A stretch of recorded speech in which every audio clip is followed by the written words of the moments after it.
प्यारे बच्चों नमस्कार। आज की वीडियो में आपका स्वागत है। आज हम डिस्कस करेंगे कोऑर्डिनेट ज्योमेट्री 3D के नेक्स्ट लेसन स्ट्रेट लाइन सरल रेखा। तो सरल रेखा होती क्या है, इससे पहले हमने आपको एक जो चैप्टर था वो प्लेन का था, वहां पे भी डिस्कस किया था कि दो प्लेन जहां एक दूसरे को काटते हैं, अगर दो प्लेन एक दूसरे को काट रहे हैं तो जो उनका इंटरसेक्शन पार्ट है तो वो एक रेखा होती है, तो वो रेखा ही एक सरल रेखा होती है। तो अगर इसके डेफिनेशन की बात करें तो डेफिनेशन लिख देते हैं कि the intersection of two plane, अगर दो प्लेन एक दूसरे को काट रहे हैं तो जो उसका इंटरसेक्शन पार्ट है वही आपकी स्ट्रेट लाइन है। तो देखिए दो लाइन लिख देते हैं। तो यहां सरल रेखा की हमने दो लाइन लिखी है आपको, वही जो बताया था कि दो समतलों की प्रतिच्छेदन रेखा हमेशा एक सरल रेखा होती है। बस एक स्टेटमेंट याद रखो कि दो प्लेन की जो प्रतिच्छेदन रेखा है, जहां दो प्लेन एक दूसरे को काटेंगे, इसी रेखा को हम सरल रेखा कहते हैं। बस एक लाइन में आपको याद रखना है। अगर हम इसके समीकरण की बात करें, अगर इक्वेशन की बात करें, तो दो प्लेन के इक्वेशन अगर एक साथ लिखे हैं तो मीन्स वो दोनों प्लेन रिप्रेजेंट करेंगे लाइन को। यहां पे लिखा भी है, ये जो दोनों समीकरण है दो प्रतिच्छेदित समतल, बात कर रहे हैं दो प्रतिच्छेदन समतलों की, ये नहीं कि दोनों पैरेलल हो ना। दोनों समतल जब एक दूसरे को काटेंगे, ये दोनों प्लेन एक दूसरे को काटेंगे तभी रेखा को निरूपित करेंगे, रिप्रेजेंट करेंगे। तो लिखा है ये दोनों समीकरण मिलकर रेखा के समीकरण को एक्स वाई जेड की एक घातीय समीकरण में निरूपित करते हैं। यानी कि इन दोनों से अगर दोनों समीकरण एक साथ लिखे हैं तो मीन्स ये दोनों प्लेन एक साथ बात करें तो ये एक रेखा को रिप्रेजेंट कर रहे हैं। अगर आपको डायग्राम देखना है तो फिर से दिखा देते हैं, पिछले लेक्चर में तो दिखाया था। जैसे आपके ये दो प्लेन हैं तो आपको क्लियर दिख रहा होगा कि जहां एक दूसरे को काट रहे हैं वो सामने आपको एक स्ट्रेट लाइन दिखाई दे रही होगी ब्लू कलर की। क्लियर? तो इस प्लेन का और इस प्लेन का अगर इक्वेशन एक साथ हम लिख दें तो मीन्स ये दोनों इक्वेशन एक साथ अगर रिप्रेजेंट करेगी तो वो होगी एक स्ट्रेट लाइन। ये डायग्राम दो प्लेन एक दूसरे को काट रहे हैं तो ये जो रेड कलर की है ये आपकी स्ट्रेट लाइन होगी। क्लियर? अब आगे बढ़ते हैं थोड़ा सा। सरल रेखा का समीकरण। अब हम क्या करते हैं, स्ट्रेट लाइन का इक्वेशन फाइंड करेंगे, लेकिन उसकी कंडीशन है कि हम उस रेखा का समीकरण ज्ञात करने जा रहे हैं जो एक बिंदु से होके जा रहा है और डायरेक्शन कोसाइन रखता है LMN। लिखा भी है उस रेखा का समीकरण ज्ञात करो जो बिंदु x1, y1, z1 तथा जिसकी डायरेक्शन कोसाइन LMN है। तो थोड़ा समझ लीजिए इस रेखा का समीकरण क्या होगा जो एक बिंदु से होके जा रहा है। इक्वेशन ऑफ स्ट्रेट लाइन, तो यहां डायग्राम से समझिए, ये आपकी एक्स वाई जेड एक्सिस है और ये कोई रेखा है AP। यहां हमने AP कोई रेखा ली, एक बिंदु ले लिया जो गिवन है x1, y1, z1। अब हम एक अपनी मर्जी से बिंदु लेंगे कोई सा भी, वो हम B ले लेते हैं जिसके कोऑर्डिनेट आपके x, y और z होंगे। अब हम क्या करेंगे, इन दोनों बिंदुओं से x अक्ष पर परपेंडिकुलर डाल देंगे, दोनों बिंदुओं से A और B। क्लियर? तो ये इसके कोऑर्डिनेट हम फाइंड कर सकते हैं इजीली से, क्योंकि ये x अक्ष पे कितना चला है x1। यहां की बात करें तो x अक्ष पे कितना चला है x, तो ये तो हो गया आपका x1 और यहां से मूल बिंदु से यहां तक की डिस्टेंस कितनी है, क्योंकि उसका कोऑर्डिनेट x है तो ये आपका हो जाएगा x2। अब अगर हम इतने से ही बात करें कि इसकी डिस्टेंस क्या होगी तो वो हो जाएगी आपकी x2 माइनस, सॉरी ये x है क्योंकि यहाँ पे कोऑर्डिनेट हमने x माना है तो x ही रहेगा, तो ये इतना रह गया x माइनस x1। क्लियर? अब हम इसको इससे मिला देते हैं, इसको इससे मिला देते हैं, तो ये हमारे पास एक समकोण त्रिभुज मिल गया। इसका हम नाम दे देते हैं C। ये कोण हम मान लेते हैं अल्फा। अल्फा वही है, कोई भी रेखा x अक्ष से जो कोण बनाती थी उसे हम अल्फा ही मानते थे। अगर यही रेखा y अक्ष की बात करें तो वो बीटा बनाएगी और यही रेखा अगर हम z अक्ष की बात करें तो गामा बनाएगी। क्लियर? तो ये तो डिस्टेंस हो गई x2 माइनस x1, यहां से, तो इसे हम यहां पे r मान लेते हैं, यानी कि ए बी की डिस्टेंस हम r मान लेते हैं। तो इसे भी थोड़ा सा लिख देते हैं। हम मान लेते हैं कि एपी वह रेखा है जो बिंदु x1 y1 से होके जा रही है। हमने मान ली ये जो रेखा है आपकी एपी, यहां से यहां तक की, वो बिंदु x1 y1 z1 से होके जा रही है, और जो उसके डायरेक्शन कोसाइन है lmn, उसके डायरेक्शन कोसाइन है। अब हम एक बिंदु मान लेते हैं अपनी तरफ से B, उसके ऊपर कोई एक पॉइंट है जिसके कोऑर्डिनेट x y z हमने लिए हैं, और हमने ये भी ले लिया कि जहां ए बी हमने r मान लिया। ये हमने सब माना है। अब हम करेंगे क्या इसमें, तो हम लेंगे त्रिभुज, समकोण त्रिभुज ए सी बी में। तो देखो कोस एल्फा, कोस एल्फा किसके बराबर होता है, आधार बटे कर्ण। आधार क्या है आपका, AC अपॉन AB। AC की वैल्यू कितनी है, x, ये x है, x minus x1 upon r। Clear. तो इसे हम या तो इक्वेशन नंबर फर्स्ट बोल दो। अब आपको क्या करना है, यहां पे एक चीज और देख लो, कोस एल्फा, कोस एल्फा को आप क्या लिखते थे, L भी लिख सकते हैं, LMN जो हमने पढ़ाया था डायरेक्शन कोसाइन, LMN से निरूपित करते हैं, तो कोस एल्फा को हम L से डिनोट कर सकते हैं। तो ये बराबर आ जाएगा x minus x1 upon r। तो इसे फर्स्ट मान लो। क्लियर। अब हम लिखेंगे इसी प्रकार, इसी प्रकार क्या होगा, आप m की वैल्यू निकाल सकते हैं, y minus y1 upon r। देखो ये वैल्यू कैसे आएगी, जब आप, ये कोण क्या है आपका, कोई भी रेखा y एक्सिस से कोण बनाती है बीटा। तो अब इसे देखो, ये आपका z बन रहा है, कहीं अगर ये आपका z बने तो जो ये वाला एंगल होता है वो इसके बराबर होता है। तो अगर ये बीटा है तो ये भी आपका बीटा होगा। क्लियर। तो जब हम इस त्रिभुज में लेंगे तो अब इसके अकॉर्डिंग ये आपका लंब हो जाएगा और ये कर्णी रहेगा। तो कोस अल्फा की वैल्यू आ जाएगी आधा, इसकी वैल्यू कैसे निकलेगी, इतनी तो है ये y, ये कितना है, यहां से देख लो y1, और ये यहां से यहां तक कितनी है y। तो ये जो बचेगी ये आपकी रह जाएगी y माइनस y। तो इस ट्रायंगल में जब आप कोस बीटा लोगे तो कोस बीटा की वैल्यू हो जाएगी, उसके लिए ये लंब हो जाएगा, ये आधार हो जाएगा, तो आधार बटे कर्ण। तो इसलिए हमने डायरेक्ट लिख दिया इसी प्रकार m equal to y minus y1 upon r। और सेम n इक्वल टू हम लिख सकते हैं z minus z1 upon r। Same इसी तरह अगर हम इस रेखा को थोड़ा आगे बढ़ा दें तो फिर z एक्सिस का यूज करेंगे, वो आपका गामा जाएगा, तो गामा से फिर वो आपका बन जाएगा n। तो ये हम डायरेक्ट लिखेंगे। तो इन तीनों इक्वेशन से देखो क्या होगा, इन्हें थोड़ा सा और सोल्व कर लो।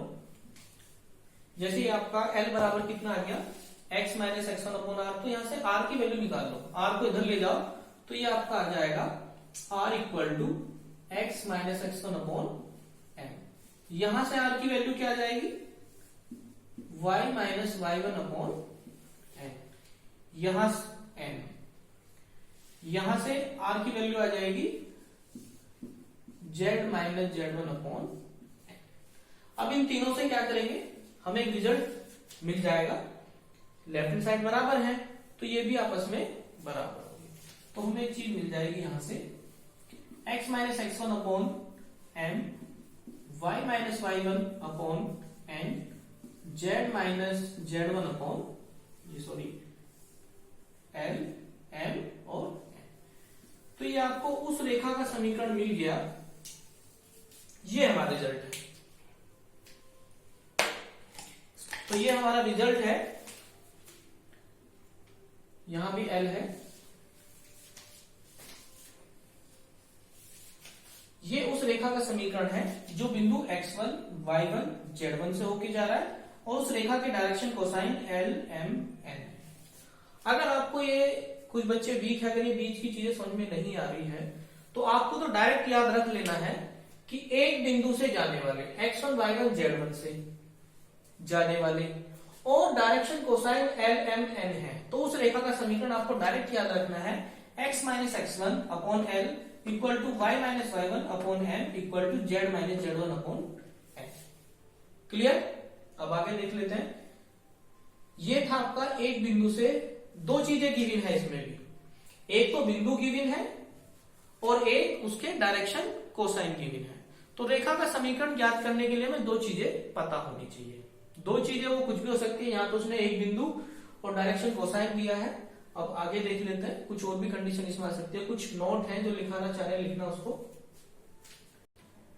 तो ये आपका रेखा का अभी समीकरण आ गया। तो ये रेखा की आपकी सिमेट्रिकल फॉर्म में है, ये भी आपको याद रखना है कि ये जो इक्वेशन हमारी निकली ये सिमेट्रिकल फॉर्म। अब इसमें आप एक नोट कर लो कि यदि हम एल एम एन के स्थान पे अगर उसमें डायरेक्शन कोसाइन की डायरेक्शन रेशियो दे दी है तो रेखा का समीकरण क्या होगा।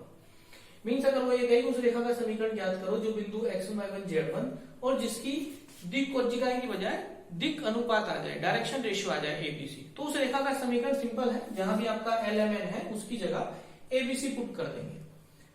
Means x minus x1। तो ये इक्वेशन भी आपको याद रखना है कि अगर आपको एलिमेंट की जगह एबीसी दे दिए जाए, एबीसी डायरेक्शन रेशियो, तो ये इक्वेशन होगा। तो इसका नोट आपको याद रखना है।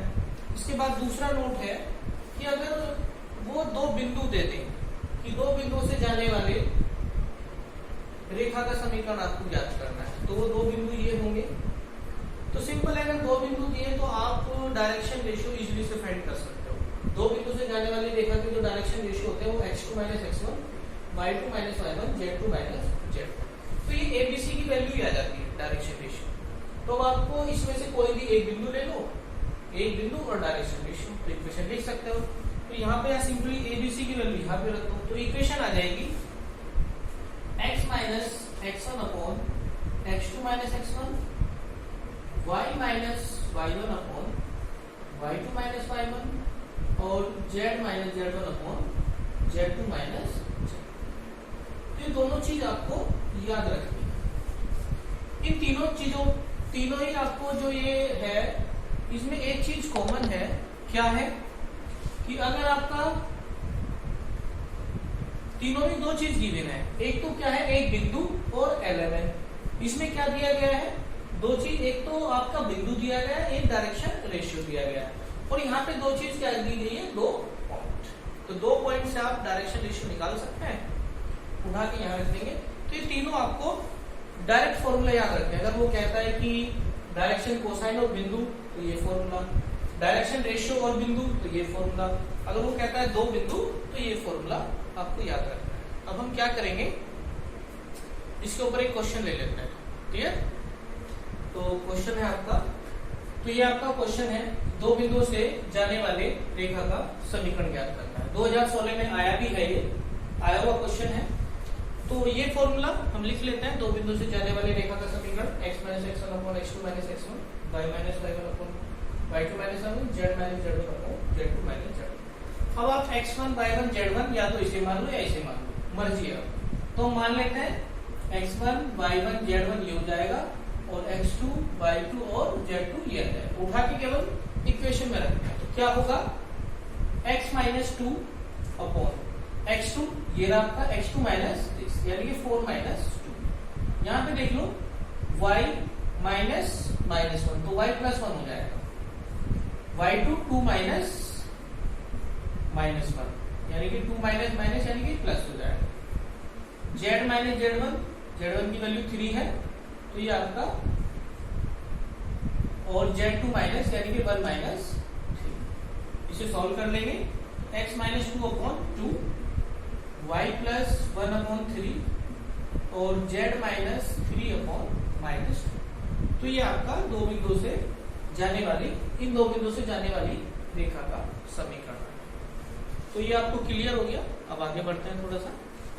नेक्स्ट टॉपिक है आपका दो रेखाओं के बीच का कोण ज्ञात करना।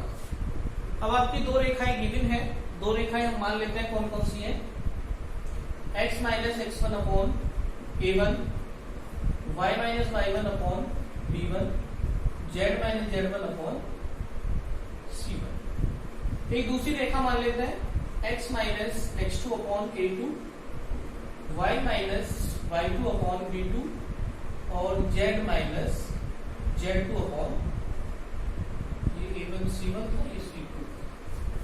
तो हम मान लेते हैं कि माना इनके जो बीच का कोण है वो थीटा है।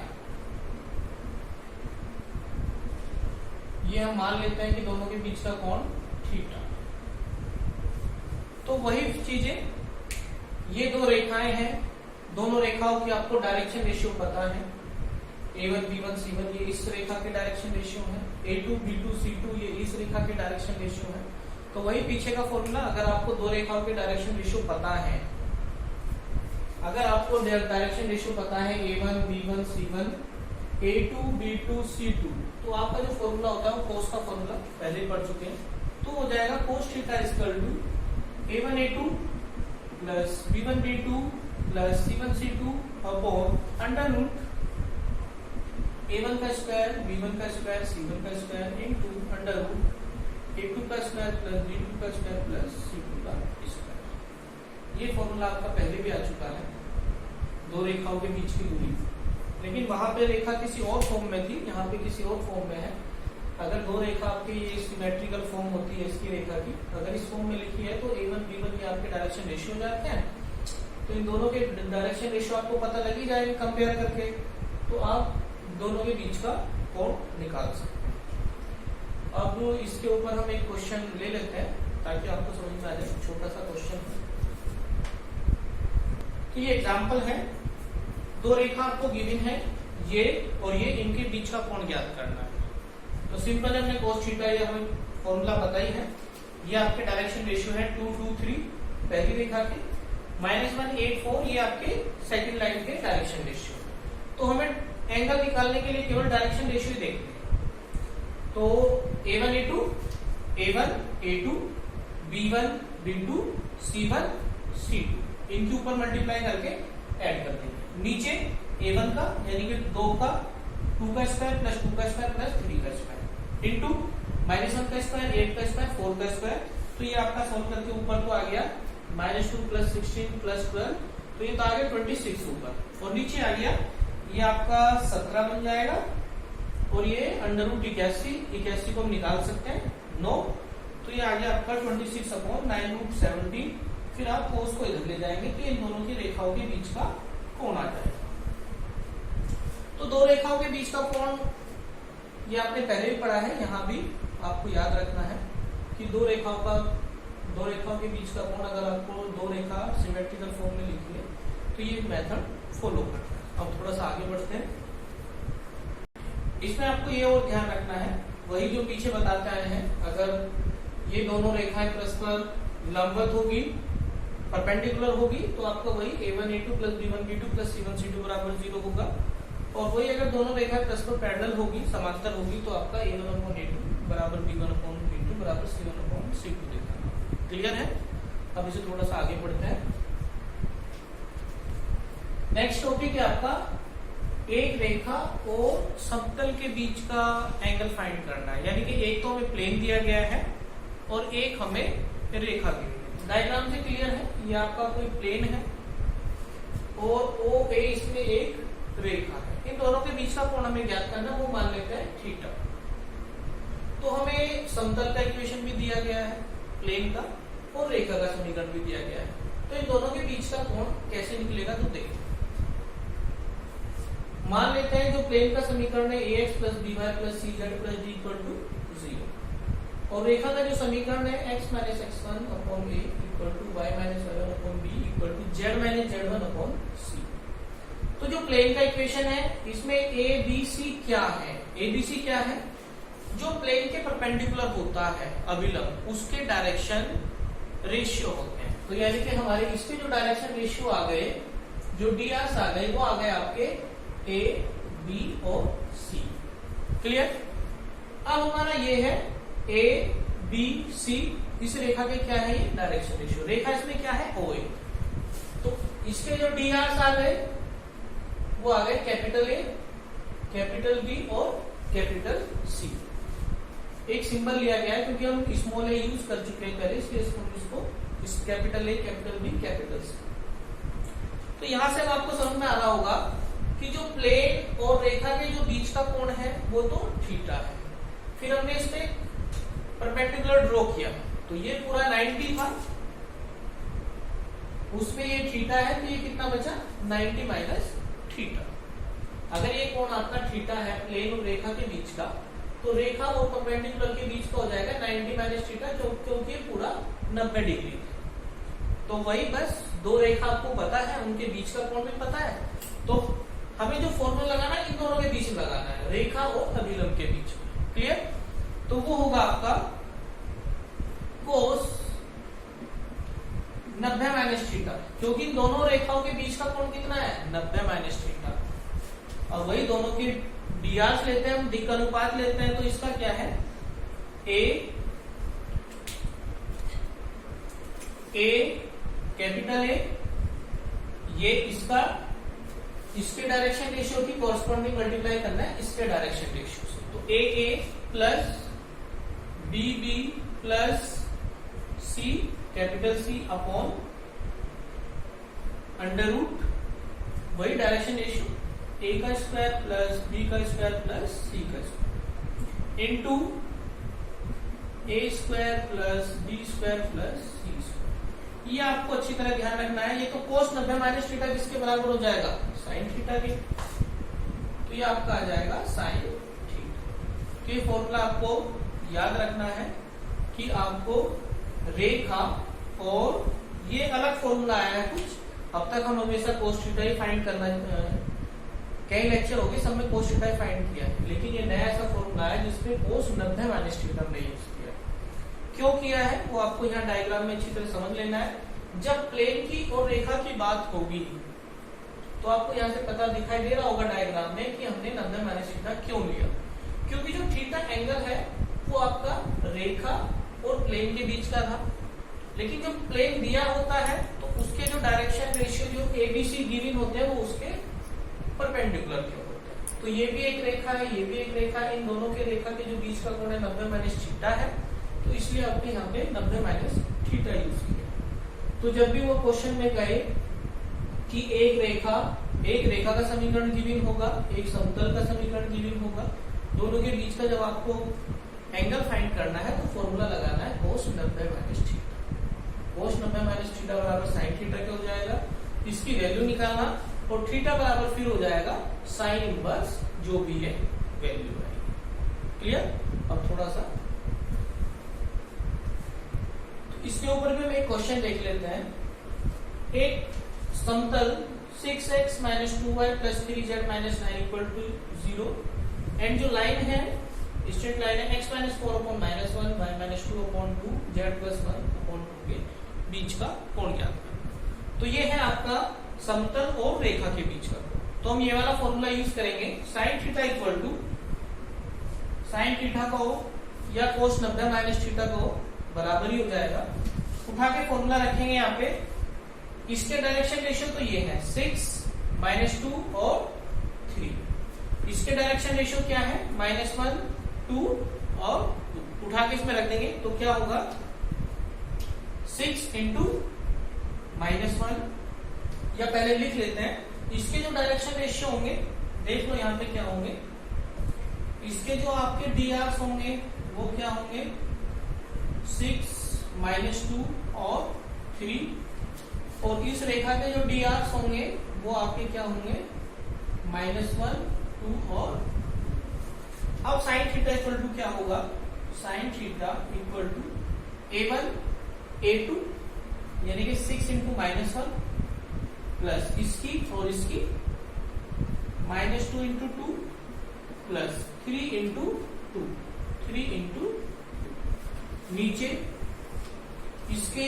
वर्गों का जोड़ देना है अंडर रूट में, तो इसका स्क्वायर यानी कि 36, इसका स्क्वायर 4, इसका स्क्वायर 9 इंटू इसका स्क्वायर -1 का स्क्वायर 1 प्लस 4 प्लस 4, इसे हम आगे सॉल्व करेंगे। माइनस के 6 माइनस 4 प्लस के 6 अपॉन, देखो -6 -4 प्लस 6, तो ये आपका आ जाएगा 49 और ये आपका आ जाएगा √9। तो ये कितना आ जाएगा आपका 6 से 6 माइनस के 4 अपॉन 7 इंटू माइनस के 4 अपॉन 21। तो यहां से आ गया आपका theta equal to sine inverse minus के 4 अपॉन 20। तो ये है आपका एक रेखा और एक समतल के बीच का कोण। तो इस लेक्चर में भी इतना ही है, बाकी इसमें एक टॉपिक और बचा है, तो इस लेक्चर को आपको तैयार कर लेना है। इसके बाद हम नेक्स्ट टॉपिक है, इसमें दो रेखाओं के बीच की दूरी बहुत ही इंपॉर्टेंट है, तो वो हम नेक्स्ट लेक्चर में